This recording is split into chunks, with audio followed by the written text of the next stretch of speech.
नमस्कार बंधुरा पाँच मिशाली रान्नाघरे आपनादेर सकलके स्वागत। आज के बानिये देखाबो झिंगे आलू पोस्त। रेसिपिटा खेते जेमनई सुस्वादु तेमनि हालका और हेल्दी रेसिपि।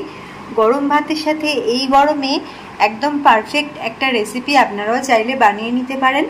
भालो लागले अवश्यई लाइक शेयर करबेन और कमेंट करे जानाते भुलबेन ना आपनादेर केमन लागलो। एखन बानिये देखाচ্ছি झिंगे आलू पोस्त रेसिपि। अवश्य चैनलটিকে सबस्क्राइब করে আমার পাশে থাকবেন, পাশে থাকা বেল আইকনটি ক্লিক করে নেবেন নতুন নতুন রান্নার আপডেট সবার আগে পাওয়ার জন্য। আজকে বানিয়ে দেখাবো ঝিঙে আলু পোস্ত। তার জন্য এখানে 3টে আলু টুকরো করে নিয়েছি একটা ঝিঙে এভাবে খোসা ছাড়িয়ে টুকরো করে নিয়েছি, কয়েকটা কাঁচা লঙ্কা নিয়েছি 4-5টার মতো, সরষের তেল নিয়েছি 3 টেবিল চামচ, পোস্ত নিয়েছি 3 টেবিল চামচ, হলুদ গুঁড়ো 1 টিস্পুন, নুন স্বাদ মতো আর 2টো শুকনো লঙ্কা নিয়েছি। প্রথমেই এখান থেকে 2টো কাঁচা লঙ্কা আর এই পোস্তটা নিয়ে বেটে নিতে হবে। এখন কড়াইতে তেল দিয়ে দিচ্ছি, পুরো তেলটাই দিয়ে গরম করে নিচ্ছি। তেল গরম করে নিয়েছি, দিয়ে দিচ্ছি লঙ্কা ফোড়ন। লঙ্কাটাকে একটু ভেজে নিতে হবে। লঙ্কাটাকে ভেজে নেওয়ার পর এবার এর মধ্যে দিয়ে দিচ্ছি আলু টুকরো। আলুটাকে একটু ভালো করে ভেজে নিতে হবে। খুব ভালো করে আলু ভেজে নিয়েছি। এবার এর মধ্যে দিয়ে দিচ্ছি ঝিঙে। সবজি আগে থেকে ভালো করে ধুয়ে রেখেছিলাম।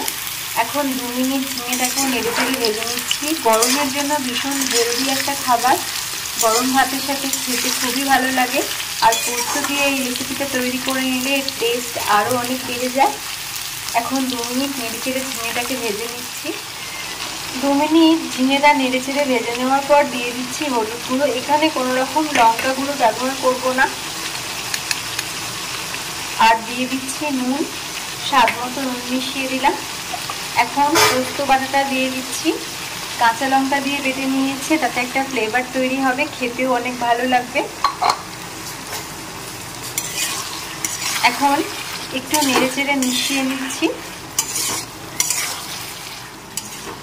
পোস্তটাকে 2 মিনিট নেড়েচেড়ে নিয়েছি। এবার দিয়ে দিচ্ছি কাঁচা লঙ্কা আর পোস্ত বেটে নিয়েছিলাম যেই বাটিটাতে, জল দিয়ে দিচ্ছি বাটিটা ধুয়ে।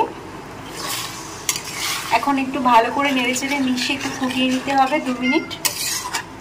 একটা ঢাকনা দিচ্ছি আলু সিদ্ধ হওয়ার জন্য আর ঝিঙেটা সিদ্ধ হওয়ার জন্য ঢাকনা দিয়ে ঢেকে নিচ্ছি।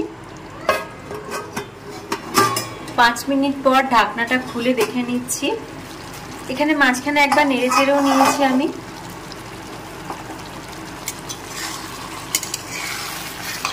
এখন আলুগুলো খুব ভালোভাবে সিদ্ধ হয়ে গেছে। ঝিঙে আলু পোস্ত একদম রেডি। আপনারাও চাইলে এই হেলদি রেসিপিটা ট্রাই করতে পারেন। গ্যাসটা অফ করে দিচ্ছি। গরম গরম ভাতের সাথে রেসিপিটা দারুণ লাগবে।